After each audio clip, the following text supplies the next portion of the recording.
He has been at almost every NOAH conference, and I think 4 or 5 years ago you came for the first time. Yep.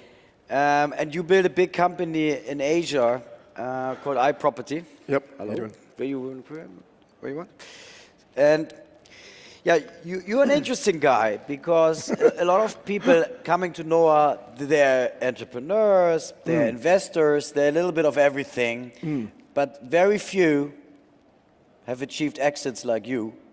And I think to achieve exits like you, and I guess you sold iProperty for over 600 million to an Australian classified player called REA Group, you also need to speak the corporate language. And you don't look very corporate. No, not today. So tell us, maybe to cut a long story short, how did this deal happen? How did you get it done? Because iProperty was also public. And Correct. So iProperty was the largest real estate classifieds portal in Southeast Asia. We started the company, so this is a unique story. We started the company in 2007. We floated the company in 2007 on the Australian Stock Exchange. So what you'll find on the Australian Stock Exchange is that there's a lot of Asian internet companies are listed on that market. And for a large part of the journey, we were the major shareholder together with a European company called Axel Springer. And it was actually Axel Springer who introduced us to this conference, said, hey, you got to come to this great conference every year and learn about the European internet scene. But what happened, they reached a point where Axel Springer wanted to divest their 20% stake and actually sold it to News Corp, who owned the largest real estate portal in Australia. And then through that relationship, we started spending a lot of time with News Corp, the Murdochs, and REA. And normally, when you get a strategic minority investor, you're worried that that prevents you to sell to another strategic at some point. Correct. In your case, they help you getting the exit. So we got really lucky. It was a case where Axel Springer said, do you want to buy our stake? I said, no, we can't afford to, but we'll find someone else who can. So what happened is that then News Corp owned 20% of iProperty for about 12 months and really started to understand the business in the region more and more. And then I think they reached a point about a year ago where Rupert Murdoch said, look, I love online real estate classifieds. I just want to double down and buy as many as I can. And you know, if you follow his history, when he likes a category, he goes in big. So, you know, within a 6-month period, they bought Move.com in the US, and they bought iProperty in Southeast Asia. Okay. And was it a good deal for him so far? Yeah, I think so far. I mean, you know, he's a guy, he takes really, really long-term bets. So, you know, I think time will show that he's probably smarter than we are. So I'm sure it'll be fine for them. It's done all right so far, right? Yeah. So what do you do now, Patrick? So, you know, we're a very, very unique group. We've got, we start an internet company on average 1 a year. So we've started 7 in the last 7 years. We've taken 4 of those companies public. We've got 2 more that are still private. And we basically love marketplaces. We love OTT. And we love emerging markets. So if there's somewhere within that trifecta of opportunity, then that's a category that we want to be involved in. So what's the next big thing, or what's the next biggest thing in your portfolio? Probably our fastest growing company right now is a company called iFlix. So it's... Let me guess what it is. Go for it. Everything in our portfolio generally starts with an I. We're not very original with names, but basically, so iFlix is really setting out to revolutionize internet TV in emerging markets. We launched the business 12 months ago. We've launched it in Indonesia, Philippines, Malaysia, Thailand. We now have 2 million paying customers. 2 million paying customers. 2 million paying customers And within those markets. how long did it take you to get 2 million? About 12 months. Really? On track for 50 million US within our first 12 months of operations. So it's a company that's growing phenomenally fast. And the content for the platform is it expensive or? Very expensive. So, out of the 50 million that we'd have in revenue, we'd probably spend 30 or 40 million US of that on content across the markets.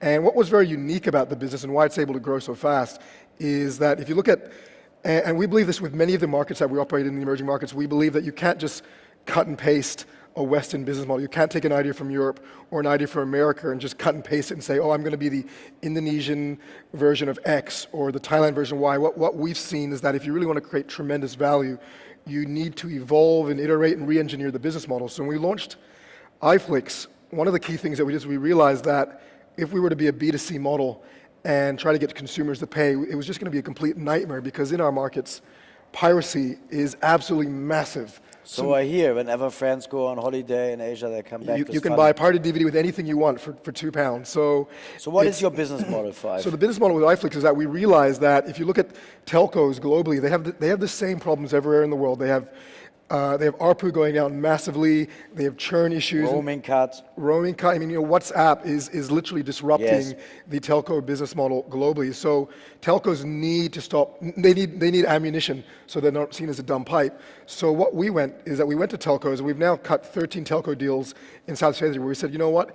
If you buy off us 1 million iFlix accounts, you can bundle it to your entire subscriber base. So telcos pay. So correct. So when you see that 50 million in revenue in the first 12 months, 95% of that comes from telcos, and which is, look, there's pros and cons of having a B2B2C model, but what we found is that it allows the business to grow tremendously fast.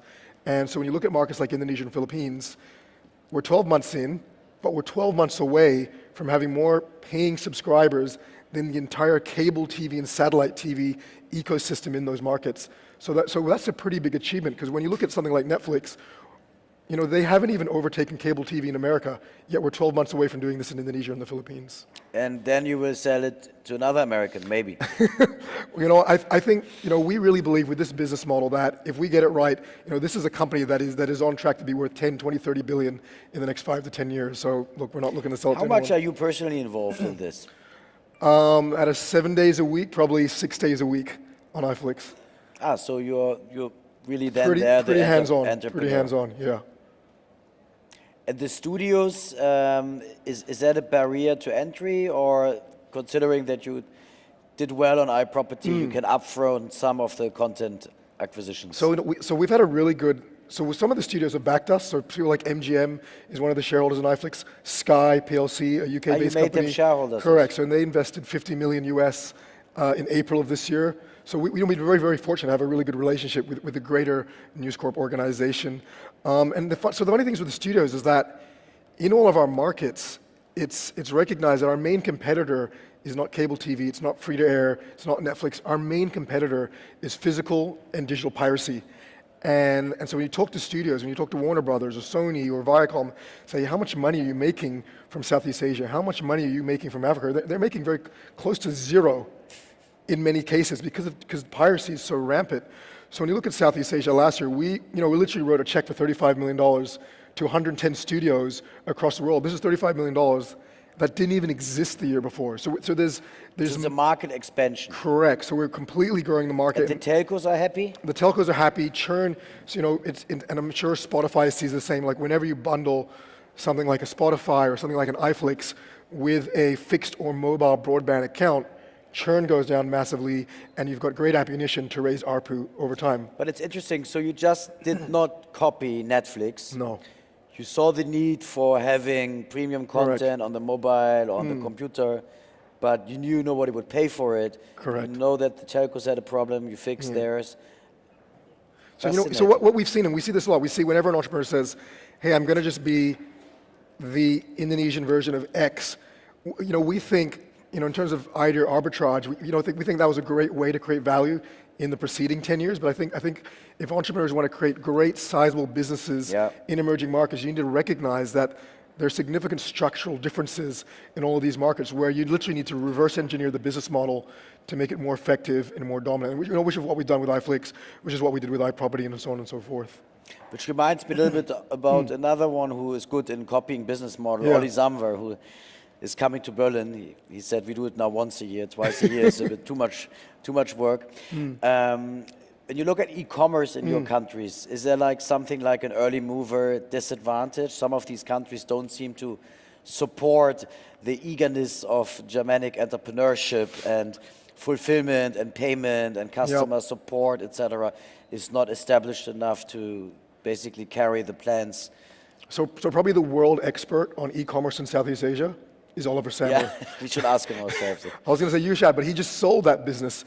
So he sold a Southeast Asian e-commerce marketplace to Alibaba for about $1 billion US. So, you know, is e-commerce too early in South Asia? No, not at all. But what we're seeing is, you know, it's really funny. Like we've been coming to NOAH for 5 years because we've been coming to NOAH to look for great European business models that we can bring back to the emerging markets. What I'm starting to see in the last 12 to 24 months is that some of the business models in our part of the world are actually now leapfrogging and actually ahead of the business model iteration in Europe. So I'll give you an example, something like mobile marketplaces and mobile Well, commerce. certainly in Netflix, iFlix comparison, you have done something Correct. very So, so we've actually, what was historically a B2C business model in Europe and America, for us has become a B2B to C business model. So we've completely reverse engineered the model. But, what we're seeing things like mobile-only marketplaces explode in Southeast Asia. But that we have also in Europe, Wallapop. We're seeing a guy in Southeast Asia worth, 600-700 million. We're seeing, I'll give you another example of iteration. There's a company called Gojek, which is, if you imagine Uber, but instead of for cars, it's for motorbikes. This company only operates in Indonesia. It's worth 1.2 billion US, and you use it to book a motorbike that you sit on the back of, and you hug the driver, and then he drives you to where you want to go. That happened to me once when I went from Charles de Gaulle to Paris, and I thought I'd die 5 times. And then when we were off the motorway, I said, I made it. But then this crazy guy in the city of Paris, he went on the other street, the traffic which came like that. Anyway, no more motorbike just for me. Wonderful seeing you, and I promise I come in May to your conference. Please come. Because they copied also our conference in we Asia. have to admit, we copied this conference so much because we love it. So please, congratulations. you're all welcome to come to our version of NOAH. Thank you so much. Thank you.